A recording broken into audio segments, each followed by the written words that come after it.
Thank you, TEDxHKUST, for inviting me here. All right, it's kind of... All right, I think you guys can see me here, but I cannot recognize or see your faces there. So the next few minutes, I have 17 minutes, I can see that, but I assure you I will be done by 12. Unlike the previous speakers that are going to enlighten you with their life experiences, share knowledge about how they have been through to where they are at the moment, my role here is different. I'm the odd one. I'm here to scare you. I'm here to make you aware of yourself and, of course, make you aware of your environment, all right? We are not living in a safe place. In fact, this is a very dangerous word. All right, I need my clickers.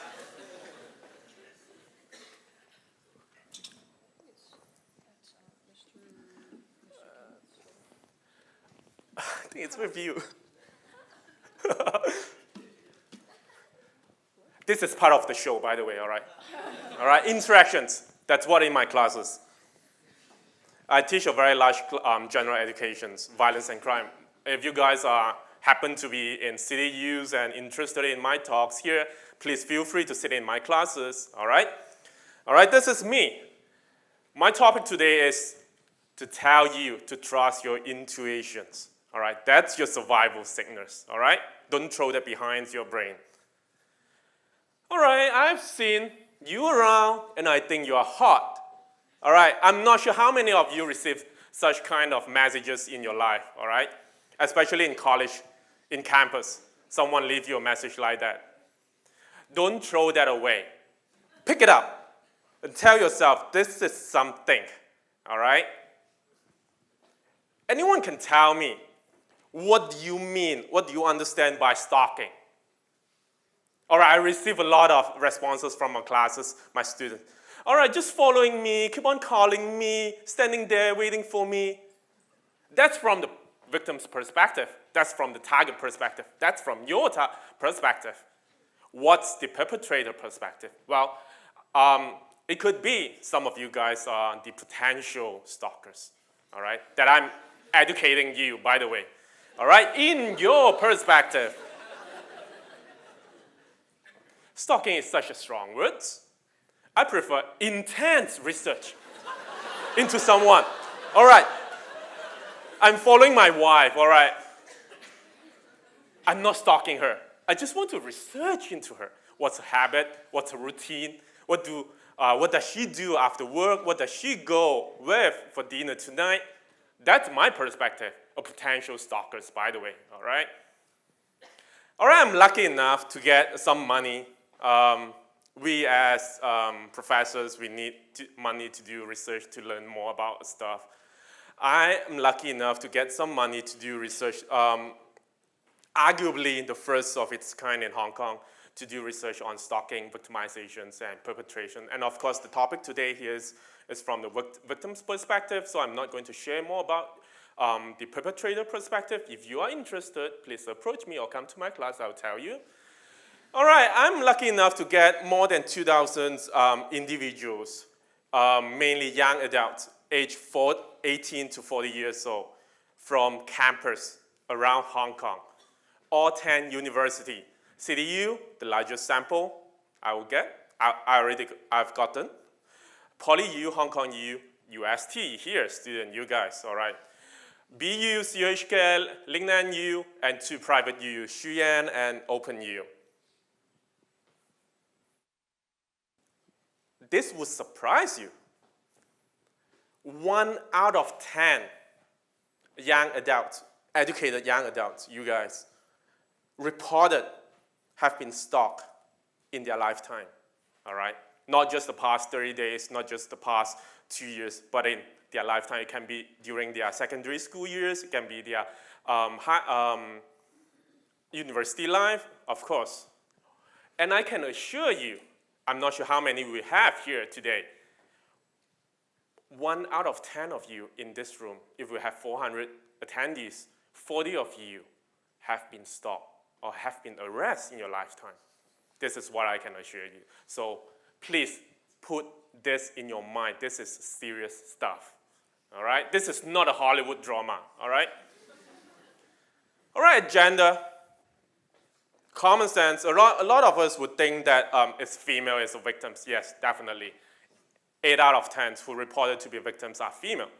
But bearing in mind that men cannot get away as well, especially handsome men, all right? Nick, the one that just MC, all right? Be careful. You ask me whether you are a potential stalker, I can tell you can be a potential victims. All right, the top 5 stalking, intrusive behavior. Usually they use intrusive behavior to tone it down a little bit of the language, all right? Stalking is such a strong word, all right? Follow or spy on you, make unsolicited phone call to you, they get your number and they keep on calling you. Show up at places where you were, especially someone waiting for you outside of this lecture theater after this talk, all right? Stood outside of your home, school, workplace, just want you to know that he's there or she's there waiting for you. Make you feel fearful for your life or safety of your family members as well. These are the top 5. The top 5, who are the offenders? Strangers, 4 out of 10 are strangers. That's why my talk today, it's going to focus on strangers. Known from school and work, former boyfriend, girlfriend, friends, roommate, neighbors, relative. If I allow more times later on, if I can just fast forward what I'm going to talk about later on, I'll tell you strangers are not the most dangerous stalkers, all right? All right, your survival signals. These are my 2 cents worth to share with you. Forced teaming. Remember, keep on thinking, trust your intuitions. Forced teaming. These strangers like to use the word we, likes to use the attitude or having the attitudes of we are in the same boat, all right? We are just being dumb in this small place, just 2 of us. I'll give you a very good example is that you have been waiting for bus and out of a sudden, a stranger walked to you. Oh, such a bummer. All right, the bus is late again. We have to stop here. We have to stop here. The use of we is to establish a premature rapport, just to let you know that we both are in the same boat. Be careful, all right? Charm, niceness. A strangers come up to you and talk to you. Oh man, this guy is charming. But in fact, you should rephrase it. Why is he charming me? Niceness is not a personality trait. It's not an inborn personality trait. It's an ability. It's a decision. The person made the decisions to let you know that I'm nice to you. Of course, what's the underlying motive? He has something that he needs from you or he wants from you. It's a decision. Niceness is not a trait, it's a decision. Too many details, all right? Yapping, keep on talking to you. A stranger, bearing in mind, a stranger. Why he needs to talk so much to you? The reason is that the message that he conveys to you maybe sound credible to you. The story that he gave you maybe sound credible to you, but it will not sound credible to him. That's the reason why that he tells a lie and he needs to keep on telling more, feeding you more information so that his lie will sound credible to him. And when you hear a stranger talking to you way too much, do not lose sight. The simple context is why these persons approach me and feed me so much information that is not necessary for me. What its underlying motive, okay? Typecasting. Put you into another group. Strangers might come up to you. Oh man, oh lady, you doesn't look that smart enough to read this kind of book. It's a slight insult that's very easily to be refuted. If he says that, oh, doesn't look smart enough to read this kind of book, what would be your next reaction?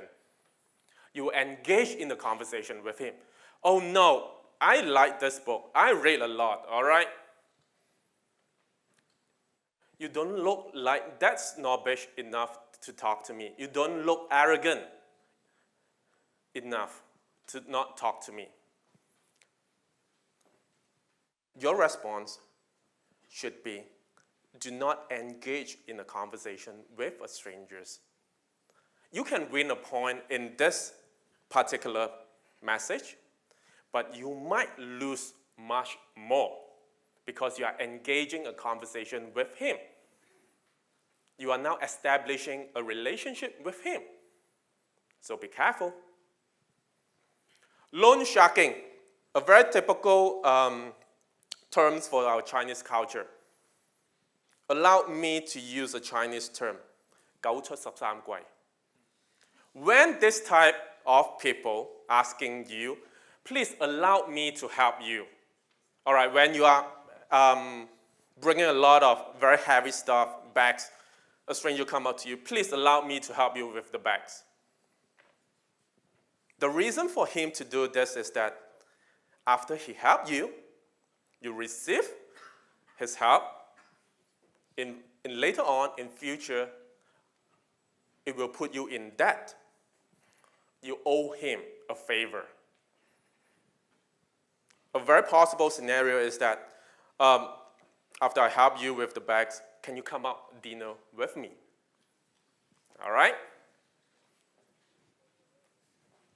Loan sharking. You have to bear in mind that this particular person, who is the one who approached me, I did not ask him for help.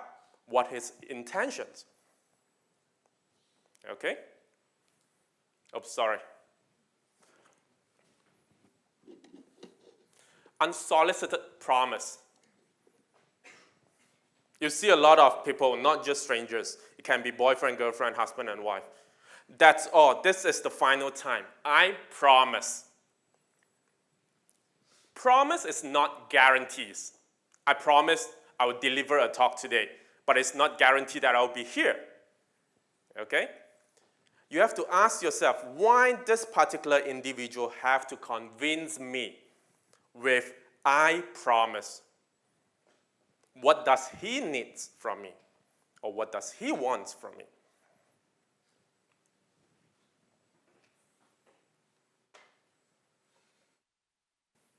Discounting, no. When the guy wants to help you with your bags, you say, no, it's all right, I'll be fine with it. I'm waiting for someone who I know, or my family members are coming to pick me up. But the guy keeps saying, never mind, I have my car, let me help you, I can send you home. That's a very typical scenario. But you have to tell yourself, no is a full sentence. No is a statement. No means no. If you let this particular guy talk you out of a no, means that you should wear a sign here. You are in charge of me right now. Okay? Bear in mind, it can be applied to boyfriend, girlfriend. No means no. You have to be stern, a little bit stern. I think that's all. This is what I would recommend you to read. It's been published around 20 years from now, 18 years if I'm not mistaken. And this is the first book that I buy and give it to my wife. That's not the point. That's the point that it will help you to make you aware of yourself and your environment. Trust your intuitions. Intuition is something inborn to you, unique to yourself. All right, if I still have 3 minutes, I'm going to use it up. When I first talk, I say strangers are not the most dangerous type of stalkers. Anyone can throw me your ideas. Which type of individuals are can be the most dangerous type of stalkers? Not friend, no. Well, friend, maybe your friend. All right, I don't know. Okay. Another response, please shoot me your ideas. Yes, wife. But Before the word wife, please allow me to put it ex-wife. Your ex-spouse, your ex-girlfriends, ex-boyfriend, ex-sexual partners, they are the most dangerous type of stalkers. No, this is no kidding. I'm serious here. That's why my talk is not going to make you laugh, but to make you feel fearful. This is true. All these domestic stalkers, especially those who are very abusive, they can be a very dangerous persons after divorce or breakup. And just happen that you experience, or you are going to experience this one, I'm not sure. Do not reason with them. Do not talk to them face to face. All right, please stop following me. Please stop harassing me. We can be friends if you stop all this intrusive behavior to me. It makes no sense to them. Because they are unreasonable persons. They do this to harass you, to intimidate you, because they have the intentions. No way you can talk them out. Also, do not threaten them. If you keep on following me, I'll ask someone to take good care of you. Do not do that. This will make your life even worse because you are engaging him to have more conversations. What you need to do, especially for ex-boyfriend, ex-girlfriends, try to stay away from him. Enlist your phone call, change your phone numbers. You're taking bus to work, to schools. Try to use another means of transportation. Take taxi, cycle, or walk. Or you can move to your relative house for a short period of time. If this doesn't work, if it doesn't die down, you should go out and look for help. It can be a social workers, it can be your best friends, it can be the police. All right? Do not engage in denial. That's not your problem. You are not the one who should be blamed. Do not shut yourself. Go out and look for help. But of course, try to stay away from this particular guy first. See if it's help. If not, it will be very serious, then call the police. I think that's it for today. If you need more information or you want to have my experience or my knowledge to share with you, please feel free to approach me or come to my classes. All right? Thank you, guys.